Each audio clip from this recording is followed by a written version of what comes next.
The road from Rome to Nomentum takes half a day by carriage, and by late afternoon, Seneca has arrived at his estate, coughing so violently that his slaves must help him from the seat. He is not yet 50, though the fever and the tightness in his chest make him feel older. He has spent the morning composing in his head a letter to Lucilius about the very illness now shaking his ribs. He walks out into the garden, sits, and finds that the words he had arranged so neatly during the journey have deserted him entirely, and in their place there is only the sound of his own breathing and one question he cannot answer. The question is this: whether a man who cannot control his lungs can still be said to control himself. This is the question that will occupy him in one form or another for the rest of his life, and it is the question we take up together tonight. There is a passage in the 54th letter to Lucilius, written from the villa at Nomentum, where Seneca describes an attack of what he calls asthma. The Latin word he uses is suspirium, the sighing sickness, and he treats it, characteristically, less as a medical event than as a philosophical one. "I have been tried by ill health of all kinds," he writes in the old translation of Gummere, "but none seems to me more troublesome than this, and no wonder, for anything else may be called illness, but this is a sort of continued last gasp. Hence physicians call it practicing how to die. For some day the breath will succeed in doing what it has so often essayed, practicing how to die. Meditatio mortis." This is the phrase around which the entire letter turns, and around which, one might argue, the entire Stoic teaching on illness turns. Seneca does not say that his asthma is a nuisance to be endured until it passes. He does not say that it is a punishment, or a curse, or an obstacle to his real work. He says that it is a rehearsal. The lungs, in their labored gasping, are performing in miniature what the whole body will one day perform in earnest, and the mind, if it is attentive, has been given a gift no healthy man receives. It has been granted the chance to practice. Let us be careful here. It would be easy, and it would be false, to hear this as a kind of grim optimism, a spinning of misfortune into fortune, the sort of consolation one offers oneself when nothing better is available. Seneca is not doing that. He is making a stronger and stranger claim.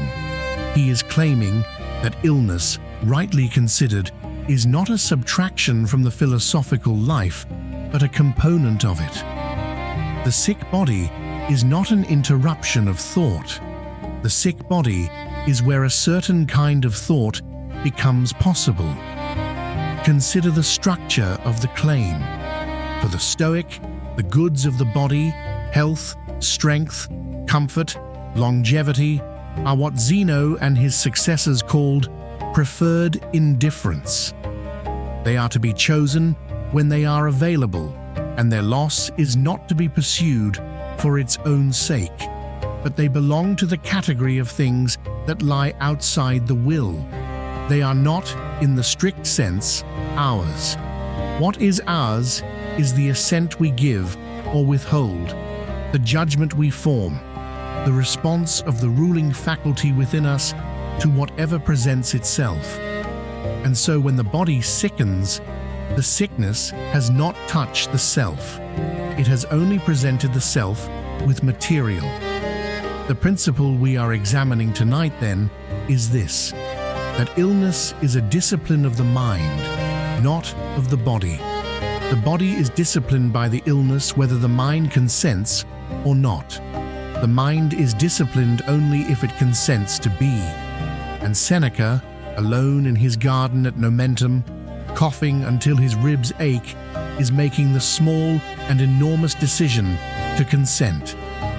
But to understand what this decision cost him, and what it meant, we must go back somewhat. We must see the man in his circumstance. Lucius Annaeus Seneca was born at Corduba in Hispania, probably in the last years before the birth of Christ, into a wealthy provincial family with literary ambitions. His father, the elder Seneca, was a rhetorician of some note.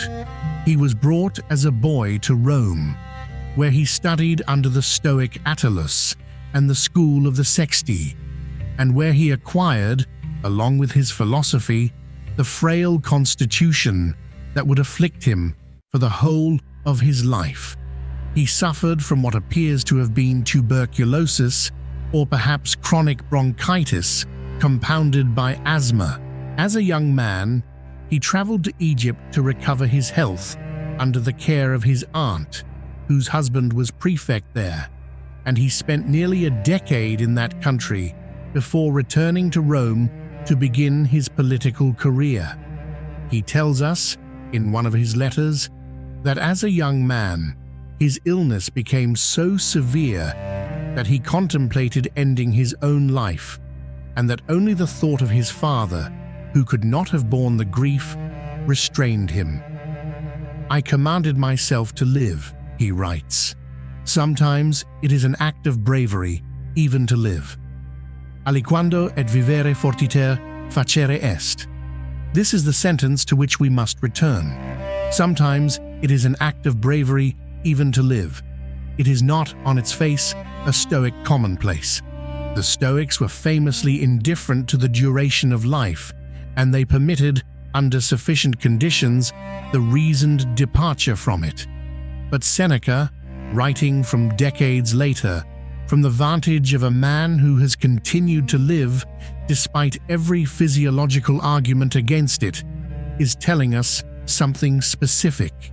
He is telling us that the choice to remain in a difficult body is itself a philosophical act.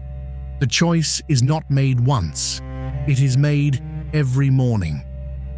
The political life that Seneca returned to was the reign of Caligula, who reportedly disliked his oratory and threatened him with death, and then the reign of Claudius, under whom Seneca was exiled to Corsica on a charge, probably fabricated, of adultery with the emperor's niece.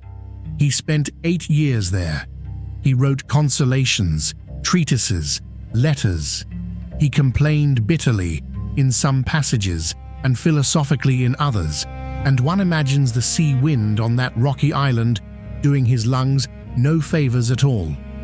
Then, in the year 49, he was recalled by Agrippina to serve as tutor to her son, a boy of 11 or 12, named Nero. We know how that story ends. Seneca served as Nero's advisor for the first years of the reign, the so-called Quinquennium Neronis, when the young emperor's government was considered relatively just, and he grew, in the course of that service, enormously rich. He owned estates in Italy and lent money at interest across the empire. He wrote throughout treatises praising poverty and the simple life. It is a contradiction, and it has been noted by every reader of Seneca from Quintilian onward, and Seneca himself acknowledged it. He said, in effect, that he did not claim to be a wise man. He claimed only to be pursuing wisdom, and to be honest about the distance he had yet to cover. By the time of the letter we are examining, he has retired from public life. Nero has grown into what Nero would become. Seneca has withdrawn, first quietly and then more openly, to his estates. Nomentum lies about 20 kilometers northeast of Rome, in the hills that produce the wine he mentions in his letters, and it is here, in these last years, before the emperor will finally order his death, that he composes the great sequence of letters to Lucilius Jr., a friend serving as procurator of Sicily. They are not letters in the ordinary sense. They are essays disguised as letters, each of them working through a philosophical problem, and they constitute together the fullest surviving account of Roman Stoic practice. He writes them in the intervals between coughing fits. He writes them sometimes propped up in bed. He writes them in the awareness that his heart is not strong, that his lungs are failing, that the suspirium which has attended him since boyhood may, on any given night, do what it has so often threatened to do. And he writes them with a lucidity and calm that has caused readers for 2,000 years to wonder whether the writer and the sufferer can really have been the same man. They were the same man. That is the point. The writer was possible because of the sufferer. This is what he is teaching us.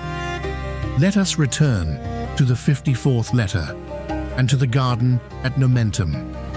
Seneca describes the attack itself with clinical precision. It comes on suddenly. It lasts about an hour. During it, he cannot speak, and he can barely think of anything but the labor of drawing breath. He compares it to a storm at sea, brief but violent, and he notes that when it passes, one does not feel healed so much as spared. The body, which has been fighting for its life, does not immediately return to trust in itself. And then he tells us what he did during the attack, or rather, what he thought. In the midst of my sufferings, he writes, I did not cease to seek comfort in cheerful and courageous reflections. What, said I, does death so often test me? Let it do so. I myself have for a long time tested death. When, you ask? Before I was born. Death is non-existence, and I know already what that is like.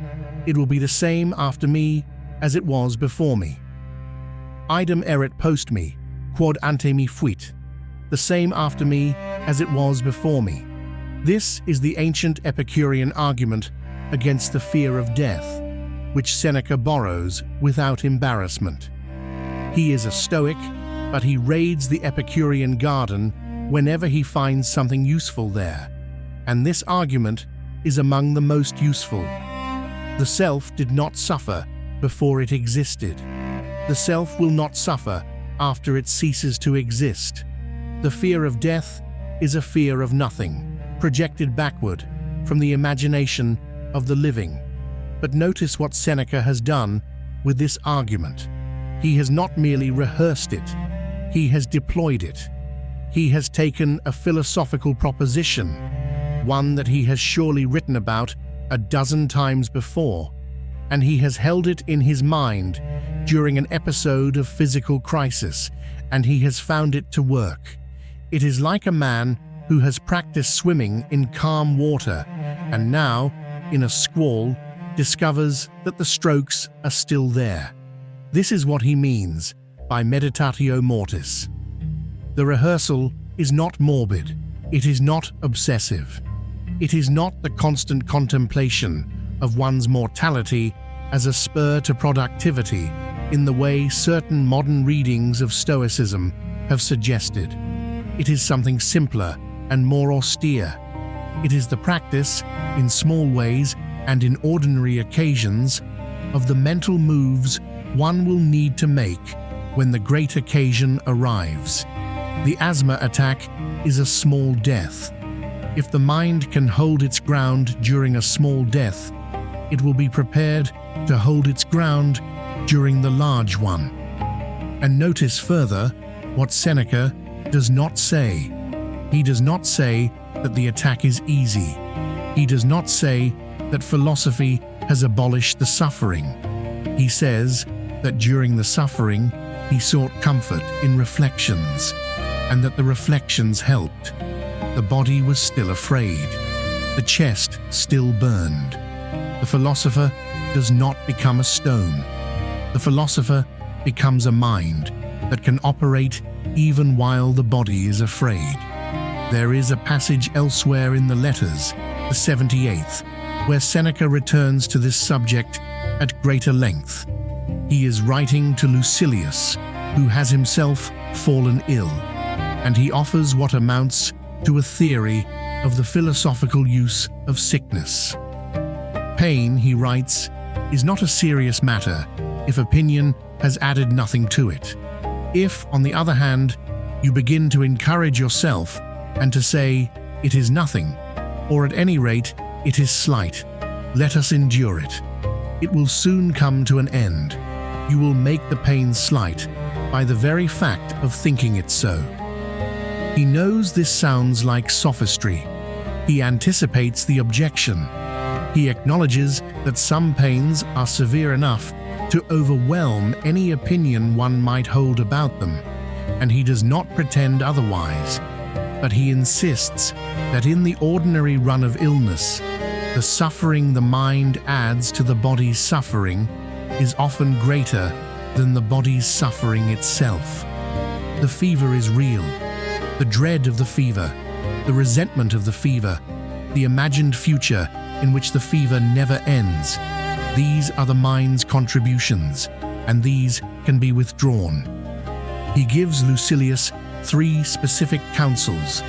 First, to hope for recovery, because the mind that expects to live tends to live longer than the mind that expects to die. Second, to attend to the small pleasures still available even in illness, conversation with friends, the light through the window, the taste of water.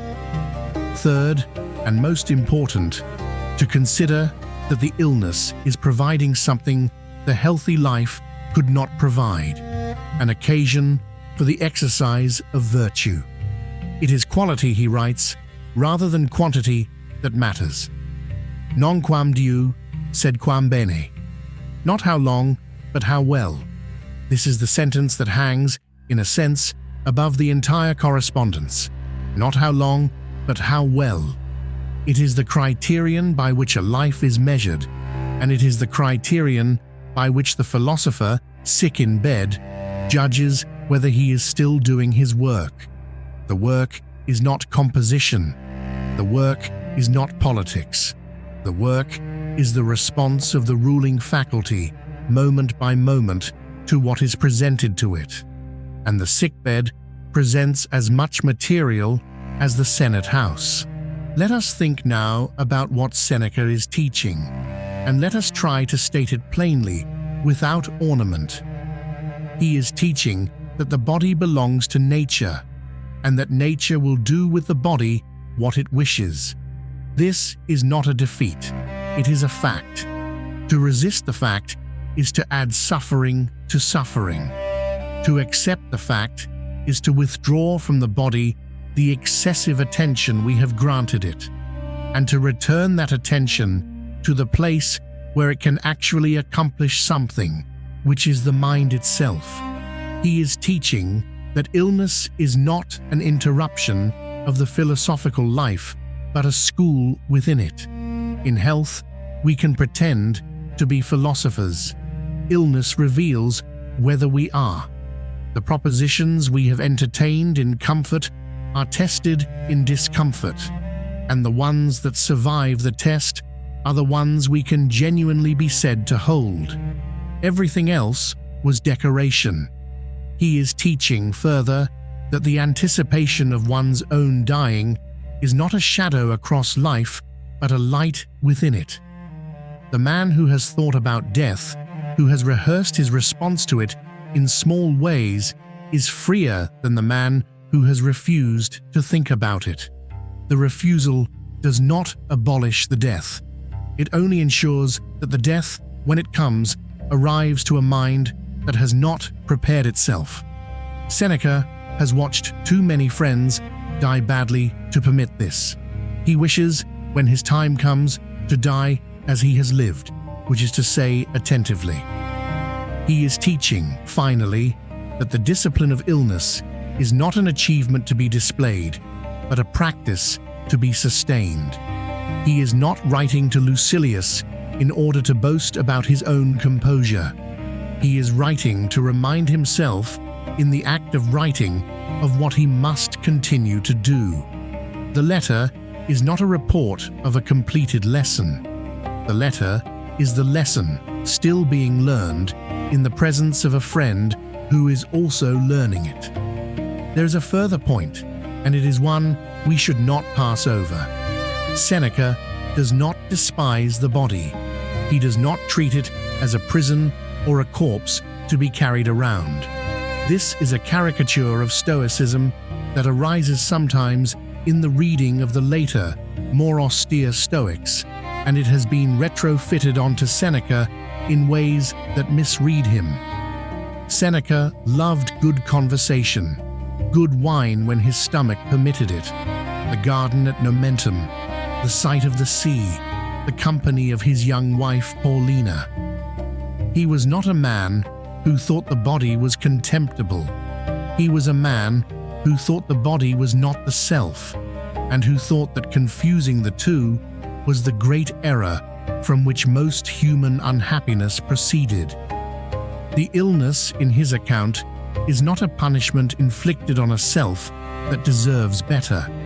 The illness is a condition within which the self, whatever its deserts, must continue to operate. And the question the philosopher asks is not, why has this happened to me? The question is, given that this has happened, what remains within my power? The answer, always, is the same. What remains within my power is my judgment. What remains within my power is the use I make of what is given. Quid est autem in nostra potestate, uti eo quod evenit. What is in our power? To make use of what befalls us. This is the whole of the doctrine, compressed into a phrase. And it is the doctrine that Seneca lived out, in his failing lungs, in his garden at Nomentum, in the letters he composed in the intervals between his attacks. He made use of what befell him. The illness became material. The material became philosophy. The philosophy became a body of writing that has instructed readers for 20 centuries, most of whom never suspected that the sentences they were reading had been composed by a man who could not always finish a sentence aloud without stopping to breathe.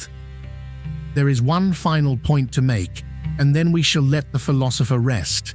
Seneca died, as most of you will know, by imperial order in the year 65.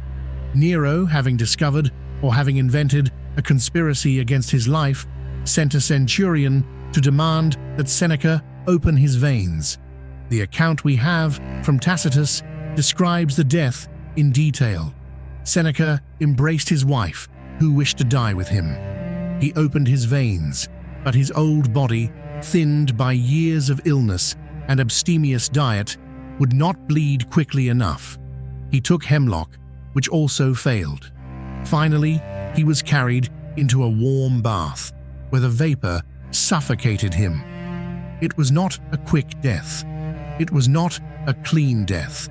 It was, in its way, one last extended asthma attack, one last long labor of the failing lungs. And by all accounts, throughout it, he continued to speak to those around him, dictating to his scribes, offering consolations to his weeping friends. He had practiced, he had rehearsed. When the great occasion came, he was ready for it, not because he had known when it would come, but because he had known for years that it would come, and had prepared himself night after night in the small deaths of his illness for the large death that was waiting. He did not die well because he was calm by nature. There is nothing in the record to suggest he was calm by nature. He died well because he had made a discipline of dying, and the discipline held. Let us close, then, with the question the philosopher would want you to sit with. You have a body. It is, at this moment, in some condition. Perhaps it is well. Perhaps it is unwell. Perhaps it carries an old injury that troubles you at night, or a slow illness that has begun to change how you move through your days, or simply the ordinary and accumulating wear that flesh acquires as it ages. Whatever its condition, you have been given it, and you must make some use of what has been given. The question Seneca would place before you is not whether you can heal the body. That question belongs to physicians and to fortune and to the constitution you inherited from your parents. The question is whether the condition of your body, whatever it is, has been permitted to instruct your mind, or whether it has only been permitted to distress it. These are two different relationships to the same fact. The fact does not change. The relationship can. He would ask you further whether you have ever, in an hour of physical difficulty, remembered a proposition you had once entertained in comfort and found that it helped. And if you have not, he would ask whether the propositions you entertain in comfort are worth entertaining at all. Philosophy, for Seneca, is not what one thinks about when one is well. Philosophy is what one has available when one is not. And he would ask you last whether you have made any preparation, however small, for the great occasion that is coming for all of us, not by dwelling on it, not by fearing it, but by the small rehearsals that illness and difficulty and the ordinary losses of a life provide. Each of these is a lesson, if you will consent to be taught. Each is a chance to practice the mental moves you will need when the moves must be made in earnest. The garden at Nomentum is gone. The villa is gone. The lungs that labored there have been dust for 2,000 years. But the letters remain, and the discipline they describe remains available to anyone who wishes to take it up. And the question the philosopher was answering in his garden on that afternoon when he could barely breathe is the same question that will one day be put to you. What will you have practiced when the practice is needed? Farewell.